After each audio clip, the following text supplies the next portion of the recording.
Hello दोस्तों, मैं रमाकांत चौहान आप सभी का अपने YouTube चैनल में हार्दिक स्वागत है व अभिनंदन करता हूं और भगवान से दुआ करता हूं कि आप भविष्य में स्वस्थ रहेंगे और मस्त रहेंगे। तो दोस्तों, आज का जो मैं वीडियो बना रहा हूं वो एंटीऑक्सीडेंट पे बना रहा हूं। एंटीऑक्सीडेंट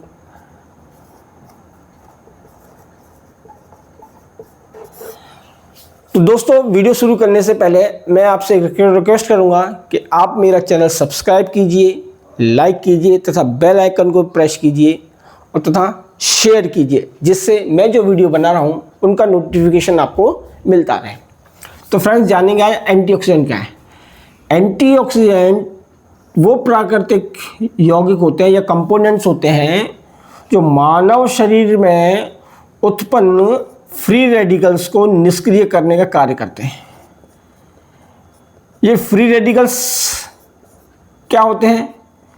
फ्री रेडिकल्स वो अणु होते हैं जो हमारी कोशिकाओं से इलेक्ट्रॉन को चुराते हैं और ये अपने इलेक्ट्रॉन्स को पूरा करते हैं।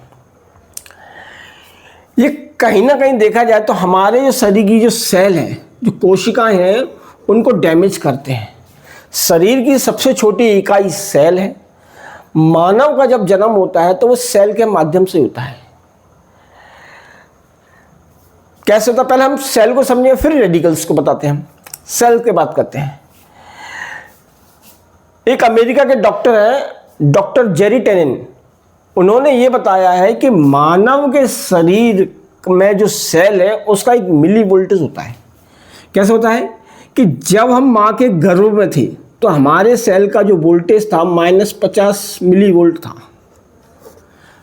अब माँ के गर्भ में था, जब माँ के गर्भ में हम रहते हैं तो हमारे सेल का वोल्टेज -50 मिली वोल्ट रहता है, तो हम तेजी से विकास करते हैं। तो आपने देखा होगा कि 9 महीने के अंदर एक बच्चा जो है बनके तैयार हो जाता है। और लेकिन ये सेल इतना एनर्जेटिक होता है और इतना पावरफुल होता है, इसको ये तक ज्ञान रहता है कि कब, कहाँ और कितने समय में कौन सा अंग बनाना है। ये आँख की जगह आँख बनाता है, हाथ की जगह हाथ बनाता है, और अंदर हमारी जो ऑर्गन्स हैं, जैसे लीवर की जगह लीवर, किडनी की जगह किडनी, ये सारा का सारा ये सेल ही बनाता है। तो ये क्या है? सेल से हमारे जो सेल हमारा है, सबसे छोटी इकाई है। सेल से बनते टिश्यूज, और टिश्यूज से बनता है हमारे ऑर्गन्स, और ऑर्गन से बनता है हमारा सिस्टम, यानी कि मानव की बॉडी है। ये सिस्टम बनता है, ये सेल है।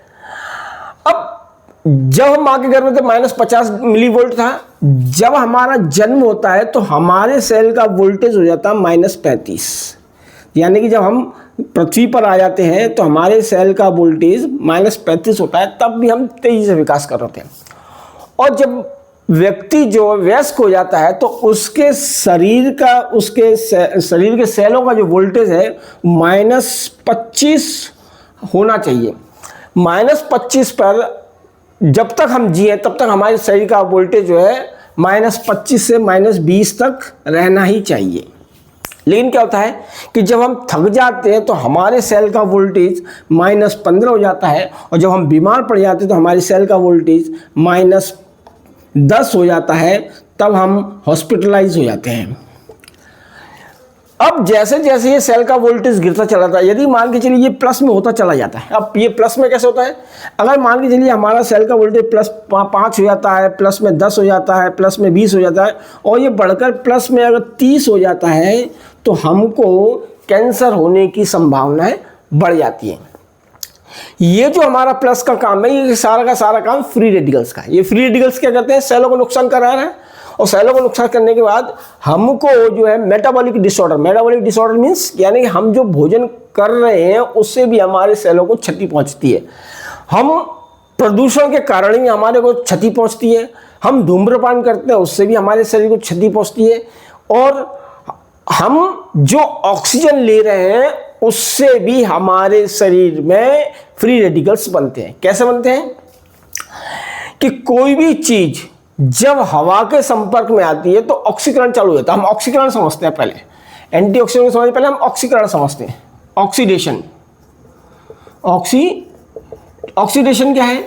कि कोई भी वस्तु जब ऑक्सीजन के संपर्क में आती है तो उसके अंदर ऑक्सीडेशन होना स्टार्ट हो जाता है, यानी कि सड़न पैदा होना स्टार्ट हो जाती है। एग्जाम्पल की बात करता हूँ, जैसे कि मान के चलिए हमने एक लोहे की छड़ ली और ये लोहे की छड़ को हमने खुले में रख दिया, और खुले में जैसे ही रख देते हैं, जैसे इसमें ऑक्सीजन आती है, हवा आता है, तो इस पर क्या है, जंग लगना स्टार्ट हो जाती है, यानी कि इसके अंदर ऑक्सीकरण चालू हो गया। उसी तरह से ये एप्पल है, इसको हमने एप्पल को काटा और इस एप्पल को जैसे हम प्लेट में रखते हैं या हवा के संपर्क में आता है तो ये पहले ब्राउन होना स्टार्ट करता है, फिर धीरे धीरे काला पड़ना स्टार्ट हो जाता है, यानी कि ये हवा के संपर्क में आया, इसके अंदर भी ऑक्सीकरण चालू हो गया। उसी तरह से हम लेते हैं केले का एग्जाम्पल लेते हैं। जैसे हमने केला है, ये केले को जैसे हमने हवा के संपर्क में रखा तो इसमें गलन होना स्टार्ट हो जाती है। जब ये गलन होना स्टार्ट हो जाती है तो इसका मतलब ये है कि ऑक्सीकरण हो रहा है, यानी कि इसके अंदर सड़न पैदा हो रही है। उसी तरह से ऑक्सीजन हमको जीवित तो रखे हुए, लेकिन कहीं ना कहीं हमारे को एजिंग की तरफ ले जा रही है, यानी बुढ़ापे की तरफ ले जा रही है, तो जिससे हम बूढ़े होते चले जा रहे हैं। तो क्या होता है कि अब इनको जो रोकने का काम करता है उसको हम बोलते हैं एंटीऑक्सीडेंट। जैसे लोहे की छड़ पे अगर हम ऑयल पेंट कर देते हैं तो इसकी लाइफ बढ़ जाती है। उसी तरह से अगर हम जो हमने सेब काटा इस पर हमने थोड़ा सा नींबू निचोड़ दिया, केले पे नींबू निचोड़ दिया, तो इसमें सड़न तो होगी लेकिन थोड़ी देर बाद होगी। उसी तरह से ऑक्सीजन जो है हमको बुढ़ापे की तरफ जाएगा। अगर हम एंटीऑक्सीडेंट चीज़ें लेंगे तो हमारे बूढ़े होने की प्रक्रिया जो है कम हो जाएगी। तो ये क्या एंटीऑक्सीडेंट क्या करता है, जितने भी ये फ्री रेडिकल्स हैं इनको निष्क्रिय करते चला जाता है, जिसकी वजह से हमारे को जो कैंसर होने की संभावना कम हो जाती है, हमारे को हृदय रोग से बचाव महसूस करते हैं। हम बहुत सारी ऐसी डिसीजेज हैं जिससे हमको एंटीऑक्सीडेंट की वजह से हम सुरक्षित हैं। सबसे बड़ी बात यह है कि एंटीऑक्सीडेंट जो है हमारे इम्यूनिटी सिस्टम को बूस्ट करता है, यानी कि मजबूत करता है, इम्यून सिस्टम को मजबूत करता है। एंटीऑक्सीडेंट हमारे बूढ़े होने की स्पीड को भी कम करता है, हमें कैंसर के रोग से बचाने के खतरे को कम करता है, हृदय रोग के खतरे को कम करता है। ये हमारे बालों के और त्वचा से संबंधित जो जितने भी रोग हैं उनको भी उनसे भी बचाव का काम हमारा करता है। एक तरह से देखा जाए तो ये एंटीऑक्सीडेंट जो है, जो हमारे सेल हैं, जो छोटे छोटे जो सेल हैं, इन पे सुरक्षा कवच का कार्य करता है, यानी कि ढाल का काम करता है ये एंटीऑक्सीडेंट। जब ढाल का काम, जब हमारे सेल जो हेल्दी रहेंगे तो हम भी स्वस्थ रहेंगे और हमारे कोई बीमारी भी नहीं होगी। अब ये एंटीऑक्सीडेंट और क्या करता है कि एंटीऑक्सीडेंट से हमारे शरीर में रोग प्रतिरोधक क्षमता हो जाती है। हमारे शरीर के अंदर जितने भी टॉक्सिन्स हैं वो हमारे शरीर से मल मूत्र के माध्यम से बाहर हो जाते हैं। दूसरी बात, एंटीऑक्सीडेंट जो हमें मिलता है वो हमें मिलता है विटामिन सी से, विटामिन ई से, और हमारे जितने भी हरे सब फल सब्जियां हैं उनसे हमको एंटीऑक्सीडेंट मिलता है। और एंटीऑक्सीडेंट हमें पानी के माध्यम से भी मिलता है। ये एनर्जी कंपनी का है, कैंगन वाटर है, इससे भी हमको भरपूर मात्रा में एंटीऑक्सीडेंट मिलता है। यानी कि देखा जाए तो हमारा पानी जो है वो एंटीऑक्सीडेंट का भी कार्य करता है। तो एंटीऑक्सीडेंट को हमको बहुत सारे फायदे हैं, और एंटीऑक्सीडेंट जब हमारे शरीर में रहेगा तो हम जो है कभी भी बीमार नहीं पड़ेंगे। तो दोस्तों आपका बहुत बहुत धन्यवाद, थैंक यू।